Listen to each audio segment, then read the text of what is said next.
Hello, and welcome to the Columbus Metropolitan Club. I am Nosiba Southern, and I'm a member of the CMC's Board of Trustees, and I am delighted to see you here today. Now, CMC is pleased to present today's forum, Women's Suffrage in 100 Years of the 19th Amendment, sponsored by Otterbein University, and brought to you in partnership with the League of Women Voters of Metropolitan Columbus and the Ohio History Connection. Each of our sponsors and partners are represented here by many friends and associates, and so won't you please help me thank them.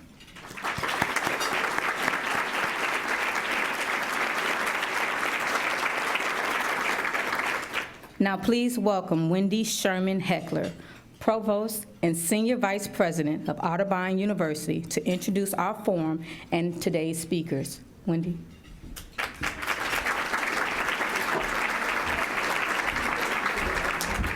Thank you, Nosiba. And thank you, Columbus Metropolitan Club. Otterbein University is proud to support the CMC as we convene weekly town hall meetings on important community topics. When it comes to changing the rules to advance the public good, Otterbein University has always sought to have the foresight to do the right thing. In case you didn't know, Otterbein is counted among the very first universities in the United States to grant women equal access to academic programs. We opened with both men and women on our faculty and in our classrooms. Furthermore, Otterbein's first two graduates were women, Sarah Miller and Mary Catherine Winter. And to be clear, these aren't Otterbein's first two women graduates, but our first graduates, period. Today, we aim to continue this legacy via programs like the Women's Leadership First Year Seminar that I teach every fall, and the Women's Leadership Network, representatives of which are in the audience today at the Otterbein table and scattered around the room with the organizations and groups that they represent and advance. I want to personally thank these individuals for their passion for and commitment to advancing women's issues. We can also take heart in our state's commitment to this cause. Did you know the Ohio Women's Convention held in 1850 was the first women's rights convention held outside of New York State? Some 500 people, including many anti-slavery activists, attended. You may know of Sojourner Truth's impassioned speech about Black women and equality given 1 year later at the state meeting in Akron, Ohio. In her foundational book, Women, Race, and Class, Angela Davis reminds us that Truth's Ain't I a Woman speech established a militant fighting spirit among those mid-19th century activists. And to be a Whig historian for just a moment, Truth reminds us of the relevance of intersectionality in the search for equality. It would take many more years for their efforts to be realized in the Constitution, but on June 16, 1919, Ohio voted to ratify the 19th Amendment. Ohio also, at that time, passed legislation ensuring women would be able to vote in the presidential election of 1920 in case the amendment was yet to be in effect nationally at that time. So, over a century ago, Otterbein and the state of Ohio were not afraid to do what is right. As we contemplate the glass ceilings yet to be smashed, let us hope that our courage and our innovative, inclusive spirit will help pave the way for more remarkable women and girls. This afternoon, I'm excited, as I know you are, to discuss the past, present, and future of women's equality. So let's get to it. Please join me in welcoming our speakers today. Director of the Cultural Resources Division at the Ohio History Connection, Megan Wood.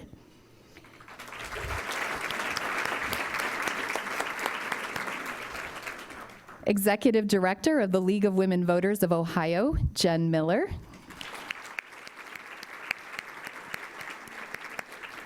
Associate Professor of Women's Gender and Sexuality Studies at The Ohio State University, Treva Lindsay.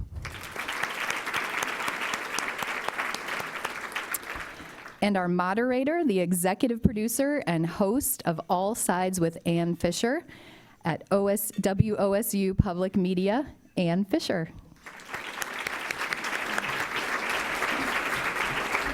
Ann, the stage is yours. Okay. Thank you very much.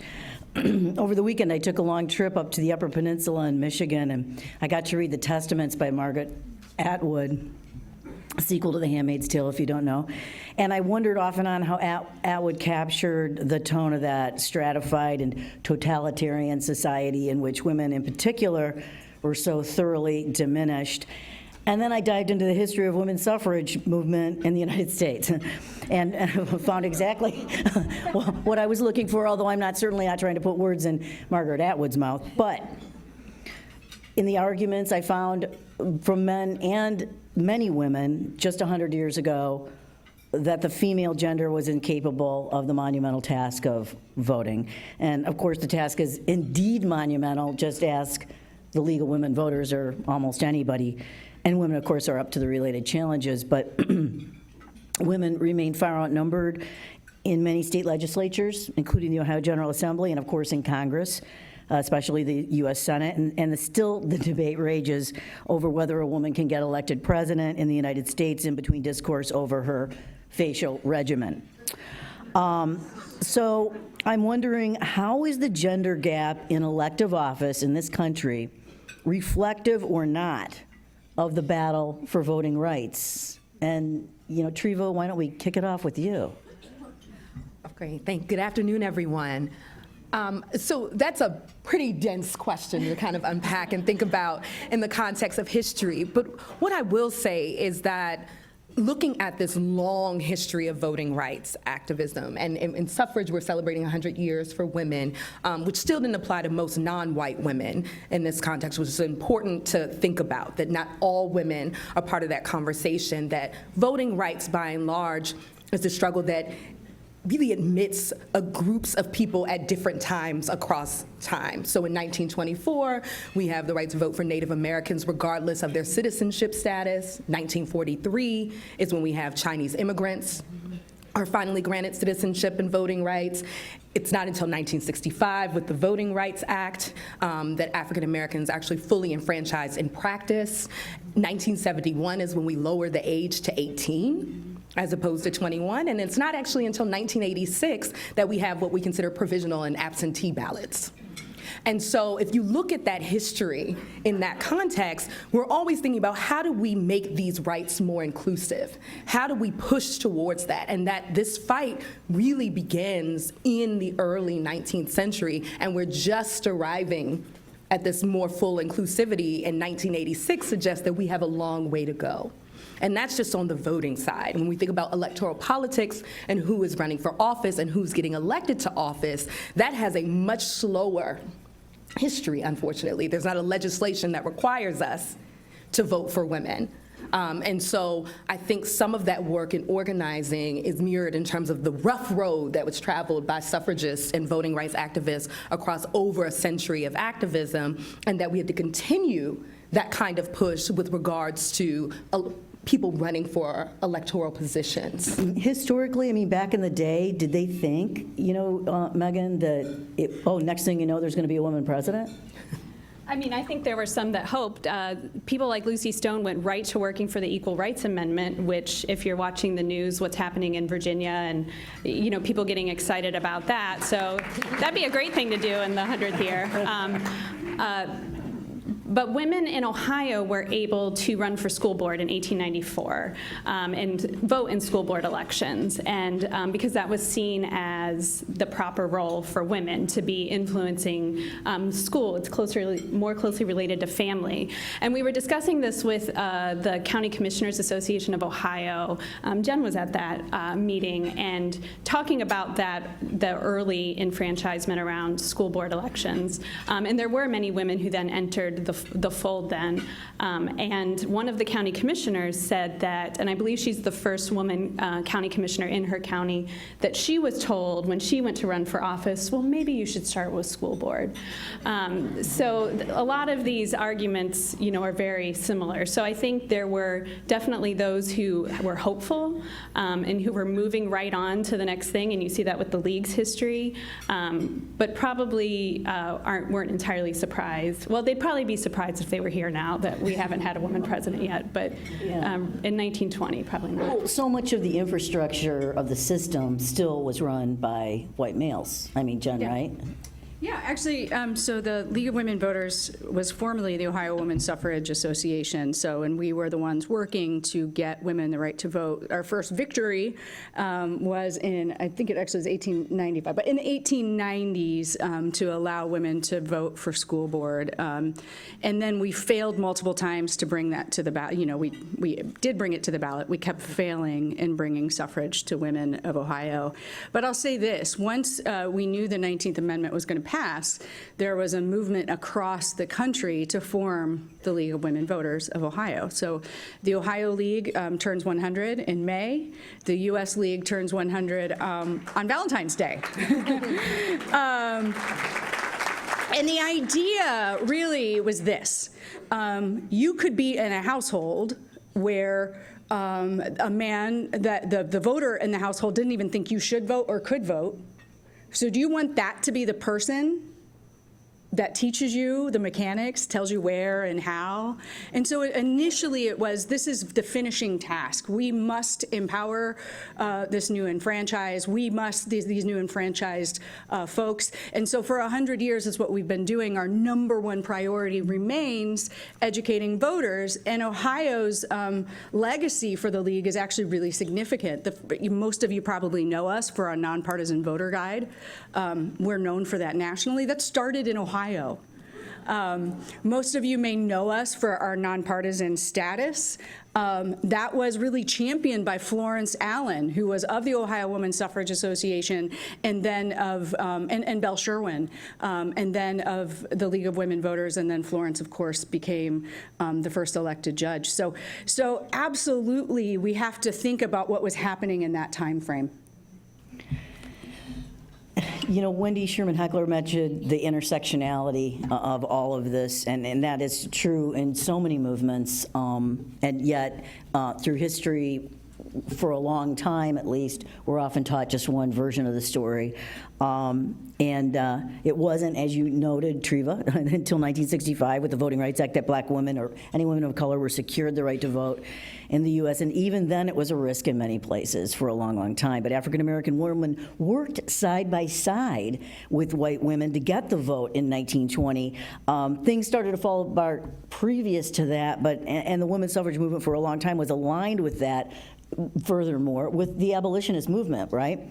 So where did those paths, because there's many paths, but where did they diverge? I mean, what's been, and then I want you guys to talk about what the long-term fallout has been of that divergence. Another really dense question. So I'll start with saying, right, we don't understand suffrage history in this nation without the contributions of African-American women. And I think that's really important to say because many of the folks we come to know as suffragists and who are instrumental in pushing this forward, and I always say we didn't fail, our country failed to rise to itself, right? So these women were pushing and succeeding and pushing in this battle continuously, but many of them start in the abolitionist movement. And there are these connections that are made between abolitionists and suffrage movements. So although we talk about Seneca Falls in 1848 as this historic landmark moment for thinking about women's suffrage, I actually tend to think back to the Anti-Slavery Convention in 1837, where you have the conversation around women's right to vote also in that conversation as well. And so you have this synergy, and it's fraught at different times because racism is real.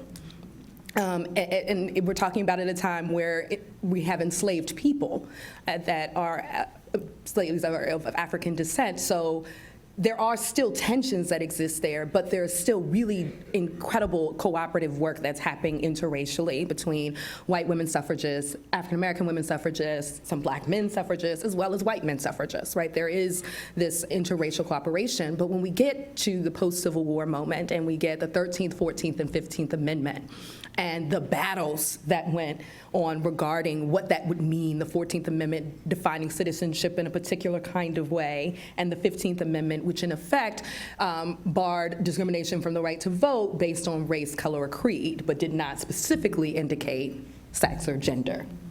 And there were those who were adamantly opposed to supporting the 15th Amendment, any amendment that wouldn't allow women to vote but would only produce a class in which black men were able to vote.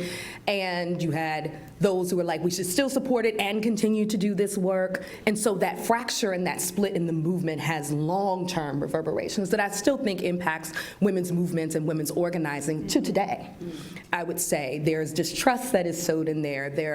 There's a sense that that cooperation is fragile and only in service of particular voices being elevated and being given rights. And so you see separate organizations form. You see some people like a Lucy Stone who continues to doing that work and is working with and in conjunction with African-American suffragists through this passage of the 19th Amendment. And then when you have the 19th Amendment, there's still black women like, hey, we still don't have really the right in practice to vote. And there are suffragists who are like, but we won. This is a race issue now.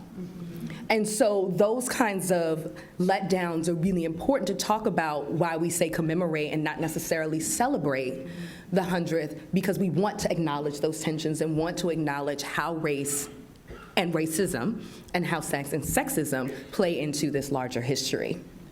And the Southern strategy that was openly used by suffragists was the idea of talking in Southern states to ratify the amendment, that it would enfranchise white women so there would be a larger block of white votes against the African-American vote.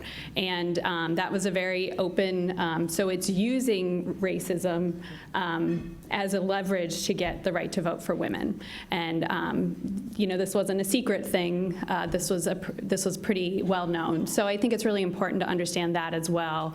And that word commemoration is really important. And that split was certainly here in Ohio. So at one moment, both the National Women's Suffrage Association and the Ohio Women's Suffrage Association were based in Ohio, and they had a disagreement on race, where the National Women's Suffrage Association really was far more segregated and really did not tackle race at all and was not inclusive at all.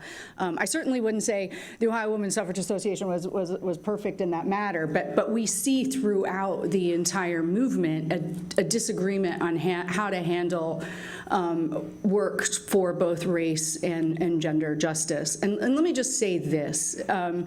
What we take from this today matters most. We don't want to whitewash this history, and we don't want to just beat ourselves up about it. Right? I think it's important to look at the humanity of the situation. If you had been someone working against slavery and the right to vote as a woman, and the 15th Amendment comes up, where does that put you? It's not an easy decision. It's easy for us now in our 21st century. That doesn't mean I'm making an excuse, but I am saying that we have to not rob these early leaders of their humanity.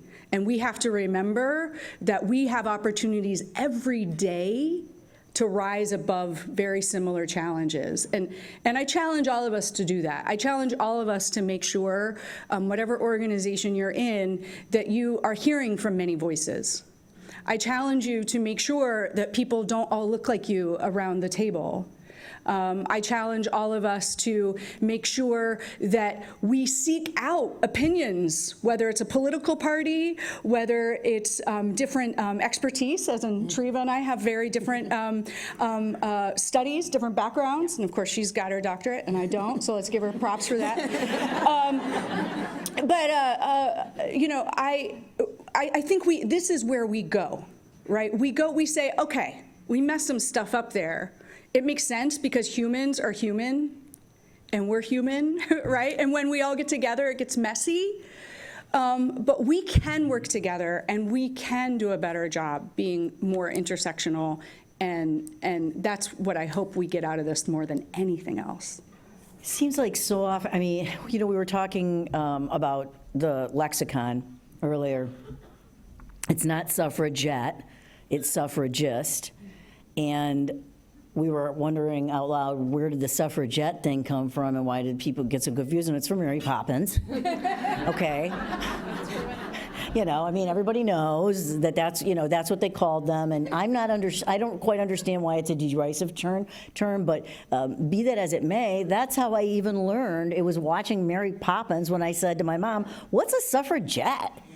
And she said, "Well, they're just fighting for the women's vote." Well, why? Meaning, don't they already have it? Well, how ridiculous. And I was, in second grade. I probably was younger, but I don't know. And I don't know. I don't know if I'm dating myself, but what about that and how we're teaching it? It's not enough if you're growing up not knowing that there was no women's vote until 100 years ago at all in the United States. So, Megan, what about that? Is there enough yet? Probably not. I don't know how many of you had the kind of textbook in school like me where there was like a little lady in the corner who did something, or maybe you read like a special book, and that has been, And they may or may not have been real women. They may have been fictional. I remember this story of a woman carrying water in the battle in Civil War. Like, who knows why that's the one woman that I was learning about in the Civil War. But I think it's where representation and a woven narrative, I think getting back to the idea of intersectionality, a woven narrative of the human story, and sometimes we think it's too complex for kids to handle, and that, to teach it takes a lot of resources. So when we put together, you'll see the panels in the back here, I'll give ourselves a little pitch at the Ohio History Connection. We also pulled together some teachers that created curriculum to go along with it. And so even though I think we see in our role, and probably the league as well, that maybe the textbooks aren't going to do it, but what can other organizations do to provide enriching resources to teachers so that you can get it in school, but that also when they come to our places that they see different stories and narratives that are often much more interesting than just having a lady in the box in the corner. And so I think that's something that we're always trying to think about and always trying to do better, is bringing in multiple voices, and that we're talking about suffrage, but let's talk about what's happened since then. Let's talk about 100 years of change, and not just a tiny moment in time all by itself, but also that 100 years ago wasn't that long. My great-grandmother, who I knew, would not have been able to vote until she was 22 years old, because that's how old she was when the amendment was passed. So it's not that long ago. So it's also an inspiration to utilizing that right that people worked really hard for a long time. Yeah, I mean, I think that is so important, and one of the reasons we did the guide that we did, a reading list, a guide, a discussion guide that we have to provide some additional resources. Because I'm trying to remember what I learned about suffrage, and it's probably pretty paltry in terms of the broader scope. And it's such an important thing. Voting rights in the context of the U.S. is so important. I wouldn't have known the difference between a suffragette and a suffragist, which, is there a chance suffragettes are in Britain? It's actually very simple. It's a pretty easy one, right? I think kids can get that, right? But to also understand in a more global context that the fight for voting rights was not just in the U.S., that these ideas that women were incapable of voting, wouldn't have the intellectual capacity to do as such, was something that was shared across places. And I think that really brings in the conversation a broader perspective. And I think we're always trying to widen our perspective on the world and how we see things. And I think those resources become super important, and also to understand how challenging this was, and how challenging getting an amendment passed is, how challenging it is to really change the perspectives, attitudes of so many people to get to a point where you get something ratified, the kind of activism that requires. And I think that's an inspiring lesson for young people to understand the work that went in on how you organize, how you mobilize, what kinds of connections you make, to look at failed partnerships and learn from them, and to be critical of those moments when we look back and say, hey, they didn't get it right. Here's what went wrong. Let's do better about that. And I think students, we often underestimate our students and our young people. And they're really sharp. They're the ones who are like, so wait, there's never been a woman president? Right. Really? Ever? Right? And so, that for them is commonplace. So we have to do that labor of believing in them and supporting them and giving the resources for them to be the critical thinkers that they often show us that they are. And something we are always really interested in is that a lot of times it'll seem like it's distant. Like that happened in New York, that happened in DC, and we like to be like, no, this was like, there were women who were your neighbors or would have been your neighbors who were doing this work. Very kind of whatever normal everyday people are that, and so also bringing forth those stories of someone who was from here or from, we have plenty of stories to tell all across Ohio, and mining those and surfacing them. Is another thing that we can do from the cultural sector, but I think also just to know that it did happen here. There were many women engaged in this fight. I was just going to say Seneca Falls was definitely a little piece of my textbook, Right. little corner Yeah, you had a section. corner Pretty sure it was about like light Seneca pink Falls. background. Yeah. So a couple things. One is I think it's really important to help youth understand what was going on. And obviously you can only take a snapshot in time, but right before women got the right to vote, there wasn't state funding for education. Kids weren't required to go to school. Women couldn't own property. Women couldn't divorce. If they did divorce, they didn't have their children. They probably lost their children. It can go on and on and on. And so I think there's a way of telling about how critical it was for cholera. Cholera outbreak had just, there had been some in the teens in Ohio, and one of the first things women did after they got the right to vote was work for clean water. Of course they did, right? And so I think it's important to tell that part of the story, because then it helps them understand the transformative nature of going to the ballot box. And I think that's important. Because we don't want them to take it for granted, and that helps them understand all the things that have changed since women have had access to the ballot box, and people of many different backgrounds have finally earned their right to the ballot box, and we're still continuing to work to make sure they have access.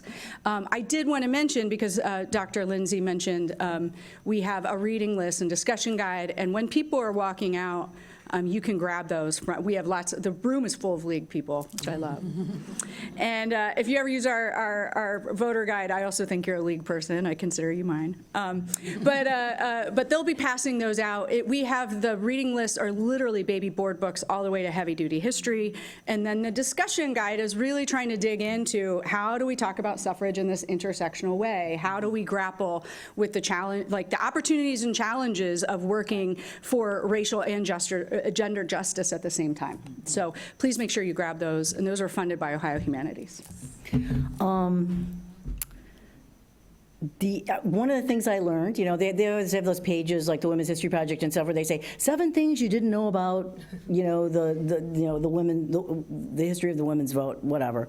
And one of the things I learned, it wasn't in the 7 things, but from reading, was that the first protesters at the White House, the first time anybody ever protested at the White House, which we take for granted now, they have the big barricades up and it's all a big deal now, it was for the vote, for the women's vote.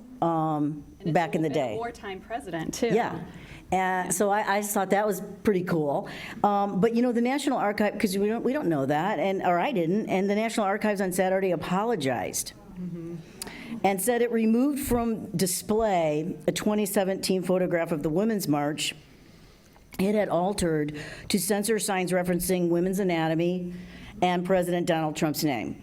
And that made me wonder if the National Archives has ever altered anything else. That question has been posed by a journalist, of course, and the response, I think, is still pending. I'm not sure. But be that as it may, where does the comfort with altering her story come from? Historically, where does somebody feel comfortable doing that? And isn't that part and parcel of why we're even talking about what we're being taught today? Yeah, the National Archives probably feels some pressures from the federal government that others may not, but it doesn't excuse it's it. National Archives. Yeah.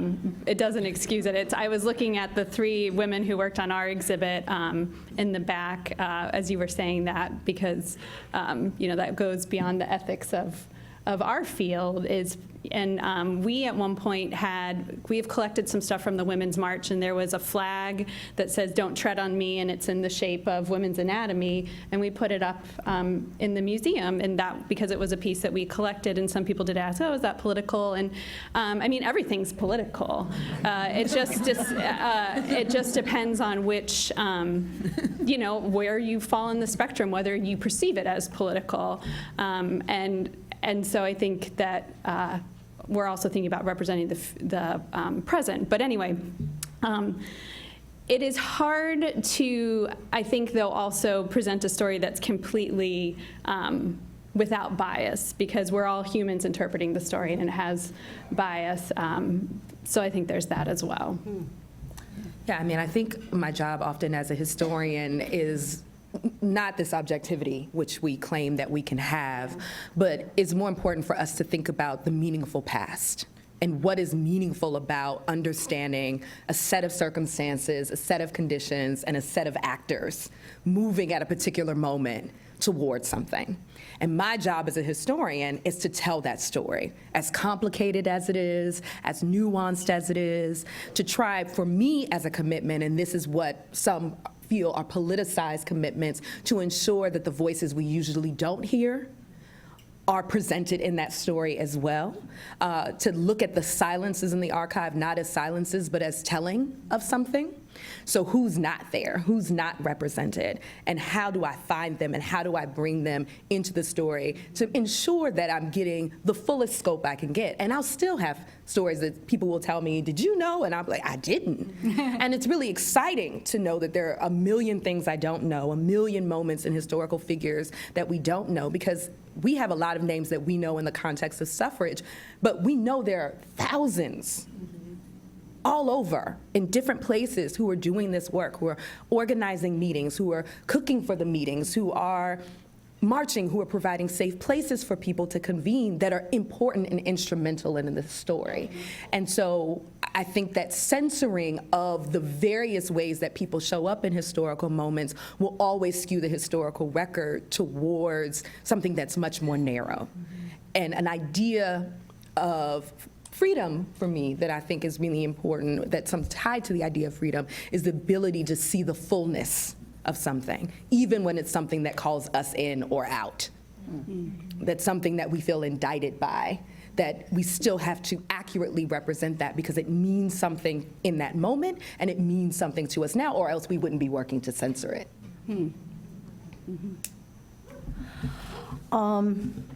We will be moving to audience questions in just a few minutes, so please step up to the microphone, right over there. Don't be shy. But I wanted to bring up one final thought. We did get questions in advance, and one of them asked why so few women vote, and I thought, we could kind of talk about that, because the fact is, women vote at a higher rate than men. I don't know if that's always been the case, but what do we know about how women vote and the rate at which they vote? Jen? So it's been several decades that women have outvoted men, and so let's continue that. Well done, you. We want everyone to vote. We want everyone to do their homework. In my household, I'll tell you that my daughter knows that I don't care how she votes, but she better do it, right? So I think that women are really awakening to their power. I think women are really recognizing that we need to continue to protect this franchise, participate in this franchise, and get more women running in office, because, again, representation matters. But I also think we need to remember, especially in terms of the gap in leadership, when your textbooks only have the little lady in the corner, right? Or when you walk the State House lawn and you don't see a monument of one woman who was alive at one moment making history, that it's hard for women to imagine themselves in leadership roles or to imagine that their role is somehow in government. And clearly we know that it is. And so I think we all need to continue to challenge those institutions and how they represent. And it also wouldn't be okay with me if it was only a white suffragist that was up, right? That we really need to be challenging ourselves and our institutions to be telling a full story that empowers us and inspires us to participate. So without further ado, we'll get to it. It is the Columbus Metropolitan Club's tradition to take audience questions, so please state your name and ask your question. Please avoid editorial comments, although isn't everything politics? And remember, questions end with a question mark, so let's get started. First question, please. Hello, Renee Delane from Women Who Dare, and I'd like if each of you could respond to the question and give us some ideas how men could be better allies or sponsors to help us find the truth about our past, the present, and going into the future so we can all forge the future together, men and women together. That's a great question. I think that, and I think this is actually true for white women as well, speaking as one, that when we have opportunities in places of authority or in places of leadership to bring others with us, to tell stories, to represent, that we are thoughtful in who we're bringing with us, or when can we step aside to let someone else have an opportunity? That's one of the things that I'm trying to always think about in our work. I would echo that, and thinking about it in terms of not always just the question of am I making space, but am I taking up space too, to ask those questions simultaneously.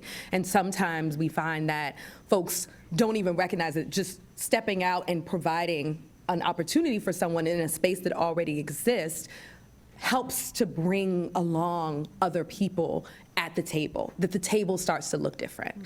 And that people be invested in saying, look, I've been privileged and I've been talking a whole lot, and I see myself a whole lot in different things. I wonder if there are other folks who need that. So there is some self-reflexivity that I always call on allies to do, to see how much space they're taking up, and then how can they use that to make space for others. It's a two-part kind of process. And I'm going to go even a little more practical. So all of us women in the room have been in a situation where we're trying to talk and we're being talked over, right, by men. And I can now think back in my professional, especially my early professional years, that an older man would often make space and say, but you know what, Jen was trying to say something right now, and I'd really like to hear from her. So it might not even be that you're the one taking the space, but you have an ability to create that space for someone. I think that's really important. I also just would mention mentorship. One of the things we know about the leadership gap is sometimes it's that information and teaching is going from, not even on purpose, but it's just going from older male to younger male. What if older experienced rock star male said, actually, this young woman is so special, I'm gonna give the mentorship to her. And I think that's really important too. Hi, my name's Dina. I work for the Ohio Environmental Council. I want to thank each of you for being here and talking about these important issues. Treva, you in particular, a lot of what you said really resonated with me. As I work in the environmental justice field a bit, or at least we're working to be more justice-oriented in the work that we're doing.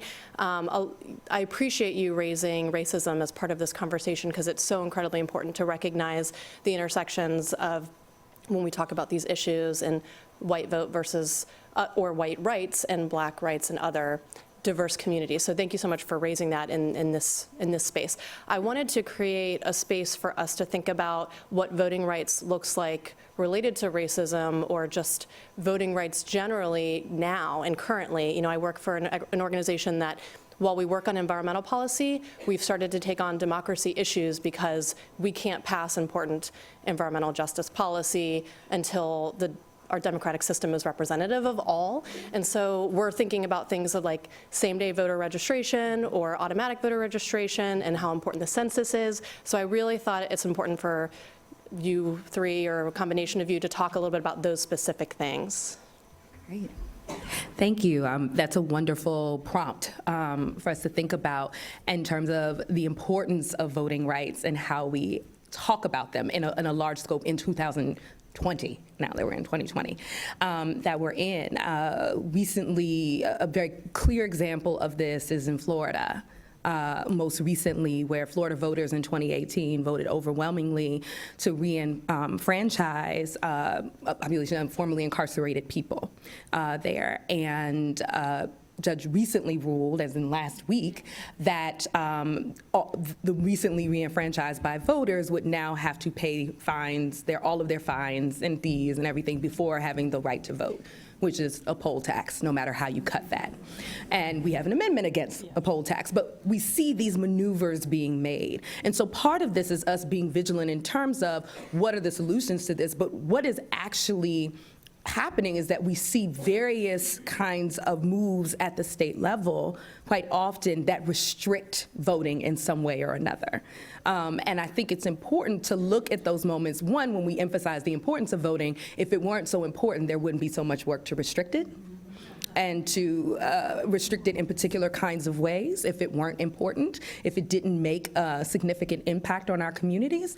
And so I think it is the duty of everyone who's working in rights, regardless of where that rights conversation is, whether that is thinking about health, whether that's thinking about the environment, whether that's thinking about criminal justice, that voting rights is an essential component of all of that, and that the franchise is something, the elective franchise is something we need to think about as an expansive and inclusive right, not a restrictive and privileging thing, which it's often talked about in terms of privileging folks, that you lost your privileges to do this versus a right to do this. It is the reason we say elective franchise. It's the reason it's the Voting Rights Act of 1965, not the Voting Privileges Act of 1965.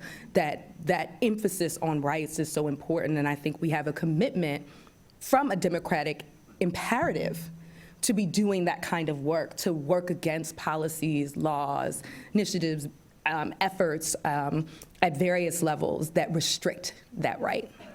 So, and I just hope that CMC will do one on this topic completely. I just wrote I could have a treatise on this, but there's several things. First off, I think a lot of times in Ohio, it's not even necessarily that there's an attempt to restrict, but the fact that the table isn't diverse, that we don't recognize that we are inadvertently creating challenges for college students, people with disabilities, senior citizens, people of color. And I'll give you several examples. One of the first is that we know that polling locations are far more likely to move in low-income neighborhoods. So confusion is the enemy of turnout always, number one. Number two, you don't have a car, so you take the bus, now you have to try to get on another bus. You're trying to do this on your lunch hour, and then all of a sudden it's like, well, maybe I'm just not gonna vote. And a lot of times the people who are designing the systems, those aren't their lived experiences. So we need to make sure we're wise in having diverse groups. College kids in Ohio have a hard time voting. One of the things that happens is that if your mailbox is not the address of your dorm, that creates a significant amount of confusion. We have high levels of provisional ballots in Ohio. We are one of the highest in the country provisional ballots for issuing a provisional ballot, and then also very terrible rates on having those provisional ballots count. Some of that is a systematic problem of maybe not educating our poll workers as well as we could. So if you're concerned about that, one of the things you can do is become a poll worker, because we need them. So there's all these different ways, and that's actually our job, right? And I feel like I won the lottery, because every day I get to go to work just trying to figure out how democracy can work better and be more participatory for more people. So another thing you can do, Dina, of course, OAC is a great partner of the League. Become a League member, and because we need you.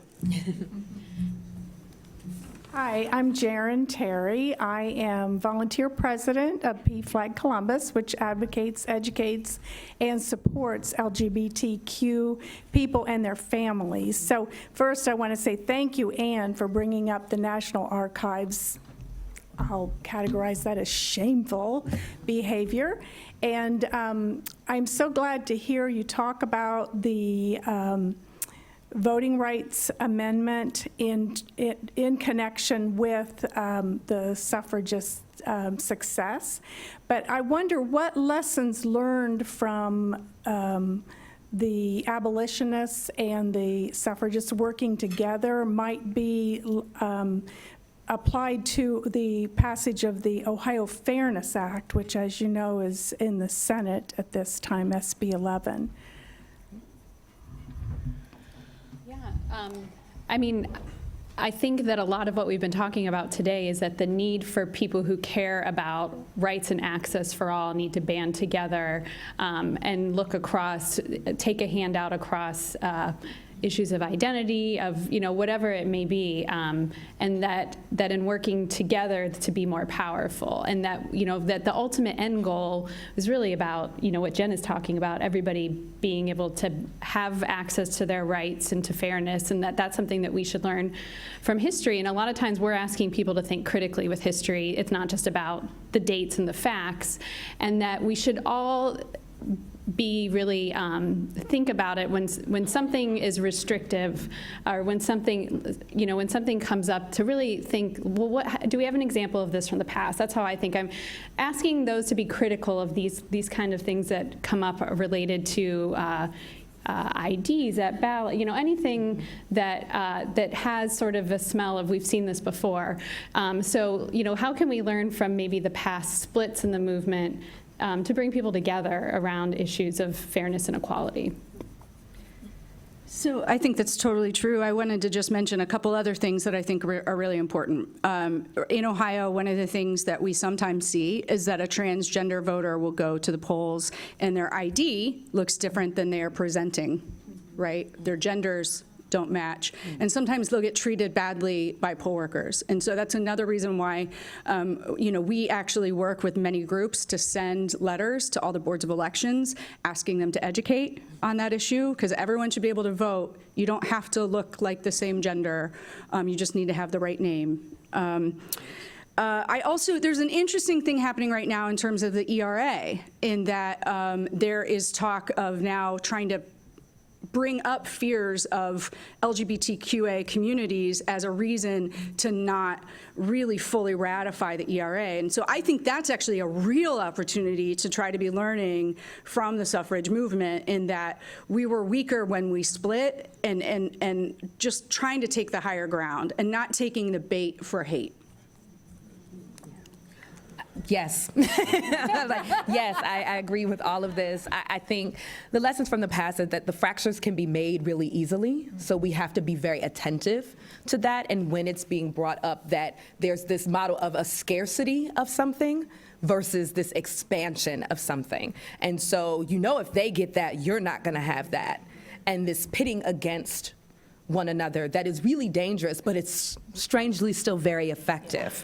And I think we have to rail against that, to think about an abundance approach to this, and what it means to commit to a context of rights in this forum through electoral processes that is open, that is full, and that is willing to consider that we got a lot of things wrong with this, and we can do better. And we are still getting things wrong, and there's so many opportunities for us to get it right. So I think we take those legacies in a really significant way. Hi, my name is Dara Pizzuti, and I work with the Matriots, which is an organization that's nonpartisan, statewide, dedicated to getting more women elected throughout Ohio. And my question is, we're very keenly aware of the lack of parity in representation for women in elected office nationally, but also here in Ohio. And Megan, I was interested when you mentioned Lucy Stone, that the second that the 19th Amendment passed, she immediately started looking forward.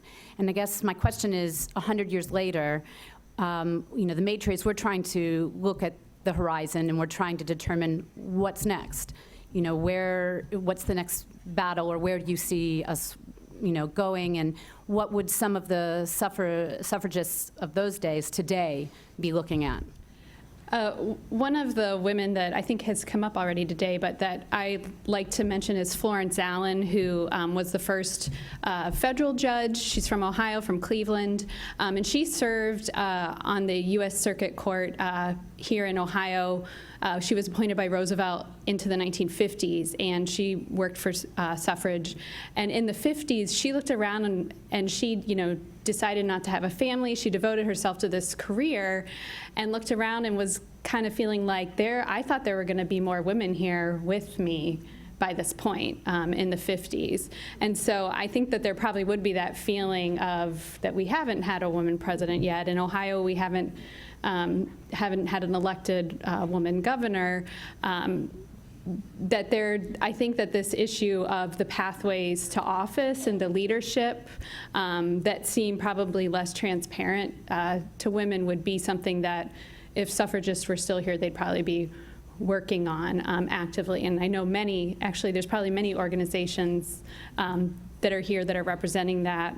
And we would love to make sure we're representing you in the future as we're working to collect that material. But I think that that's really, and obviously other reproductive rights and things like that, but the idea of who's at the table, that we fill the table that looks like America, that it doesn't right now. I think the work of the Matriots is so important, and I saw Shadia, Ohio State's Power, and of course we have the Women's Fund here. I think it's just absolutely important that we continue that work. I wanted to actually give a shout out to one of my superheroes, which is Mary Austin Palmer. Would you stand up, Mary? Mary, I know she doesn't want me to do this, but Mary, when I was a kid, we started environmentalism by teaching the kids recycling. Mary is going into all the schools that no longer teach civics, and she's making sure that these kiddos know why voting matters. She's getting them. She's talking about how government works. She's got a lot of volunteers who do it. She's registering kids. We're taking pre-registration cards that will send them the registration once they turn 18, or if they are afraid that they can't do that and they have to ask their parents.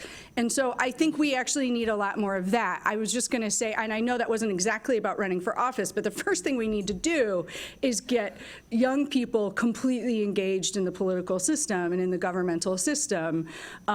We just recently did focus groups with young people, and when they don't vote, and by the way, it doesn't matter where they go to school, it doesn't matter their race, it doesn't matter their gender or identity, it doesn't matter their income level. If they vote, it's because an adult has mentored them in the act of voting, because it's so confusing. And so we all can play a role in making sure that young people, and especially young women, understand that their voice matters and that they need to participate. I've always been kind of disappointed that they moved the voting, voting places out of schools. Because when I was growing up, I know it was 100 years ago, but when I was growing up, that really made an impression on me, that people waited in line for hours sometimes just to vote. And kids don't see that anymore. And the thought that they've eliminated civics classes, what's school for, if not for civics? I just don't understand it. Hi. Hi, Marion Harris. A quick question. I would love to hear your take on the federal discourse about what used to be the soccer mom, and then the suburban housewife, and now suburban women. I think they've at least gone along that far. But what your take is on that emphasis on how the importance of that particular cohort of women is in a federal election. Well, first off, so Marion Harris is a former legislator, so thank you, Marion. I would just say this. I think more than ever we're seeing that people are frustrated with the system. Right? People don't feel like those in Washington and those in the State House truly reflect their values. And women especially are feeling that frustration. So it's not my job. The great thing is I work for all voters. It doesn't matter how they vote. So I can't think about how each party is trying to get the suburban women, but I can say this. That is a reflection of a frustration. And one way to handle that is to not be engaged. The other way is to say that democracy is a participatory sport and be in there and doing everything you can.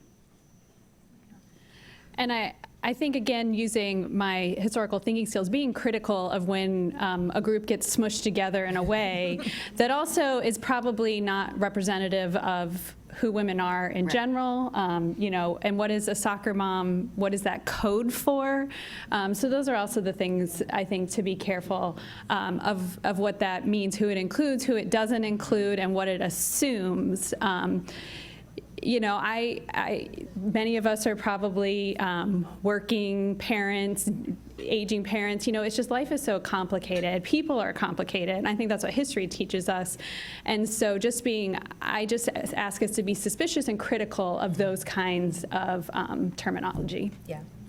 I would echo that as well, both of my colleagues here, and saying I bet you if we asked what suburban means even among us, we might have different articulations of that and what that experience is and who that's signing to, who that's intended to signal to. And I think we have to be critical and aware, but also any kind of large lumping like that usually misses the nuance, usually misses the intersections that exist within there. So someone can be suburban and be poor. Someone can be in the suburbs and be wealthy. The racial identification, sexual orientation, how disability impacts that. There's so many vectors within that group. And I think it's important to, when we hear those discourses, to be critical, to be like, well, who do you mean exactly? Who are we trying to tap into? And what issues are we attempting to tap into? Because it's also signaling not just the identity group, but certain issues, certain concerns that they think might be best subsumed under this flat moniker. And so I think it's the responsibility of us to say, what are the issues we are putting forward, and how are different groups, different people impacted by those issues? How are different people affected by the environment? How are different people affected by voting rights, right? The lack of access to, et cetera. And we have to be intentional in terms of our approach to that. Because if we're not intentional, it's really easy to become exclusive. We often say the personal is political. It's not just your personal that's political. All of us have personal lived experiences that matter in terms of our political future. It's been a privilege talking about this topic with our esteemed panelists. Thank you so much, and thanks for your attention. Appreciate it.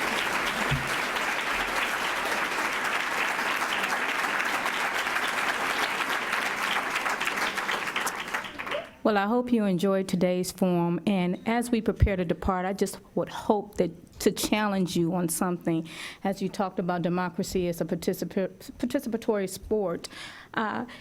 Think about the rights that are important to you and how much more we can accomplish when we come together. Remember, harmonies are created when people who sing contrasting parts come together to make beautiful music. And let's see how we can do more when we come together than when we try to be soloists. Okay, so.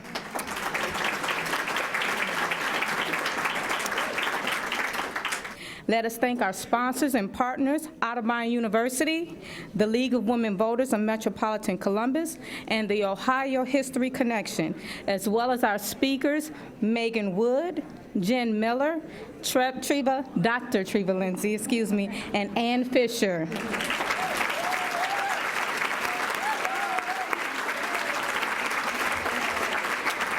And a special thanks to all of you, and we look forward to seeing you next week at that forum. Take care. Oh, good job. Thank you.